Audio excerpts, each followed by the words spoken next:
कहते हैं, चोरी करना बुरा काम है, पर कभी कभी चोर का दिल और उसकी कहानी इतनी अनोखी होती है कि लोग उसकी तारीफ किए बिना रह नहीं पाते। ऐसी ही एक कहानी है एक अनोखे चोर की, जिसने अपने काम से न सिर्फ सबका ध्यान खींचा, बल्कि सबके दिल भी जीत लिए। ये घटना एक छोटे से गांव की है, जहां लोग बेहद सादगी और प्यार से रहते थे।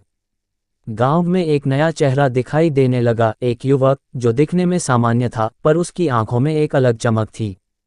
गांव वालों ने पहले तो उसे अनदेखा किया, लेकिन धीरे धीरे उन्हें एहसास हुआ कि गांव में छोटी मोटी चोरी की घटनाएं हो रही हैं।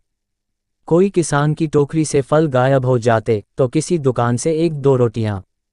एक दिन गांव के मुखिया ने सभी को बुलाकर इस चोरी के बारे में चर्चा की। तभी एक बुजुर्ग ने कहा, ये चोर गरीबों के लिए चोरी करता है। मैंने उसे देखा है कि वह जो भी चीज़ चुराता है, उसे भूखे बच्चों और ज़रूरतमंदों में बांट देता है।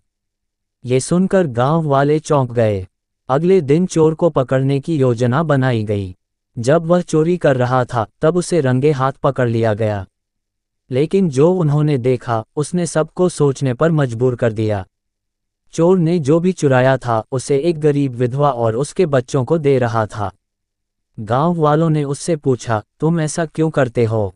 चोर ने कहा, मैंने अपनी माँ को भूख से मरते देखा है। मेरे पास कुछ नहीं था कि उन्हें खाना खिला सकूं।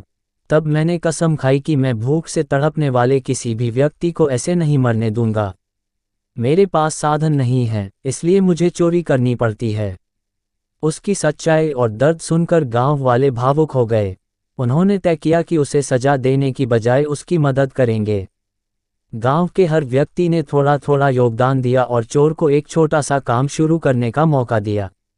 अब वह चोरी नहीं करता, बल्कि अपने मेहनत से गरीबों की मदद करता है। ये कहानी दिखाती है कि कभी कभी हालात इंसान को गलत रास्ते पर ले जाते हैं, लेकिन उसके इरादे नेक हो सकते हैं। इस चोर ने न केवल अपनी सच्चाई से सबका दिल जीत लिया, बल्कि गांव के लोगों को एकजुट करके समाज के लिए एक नई दिशा भी दी।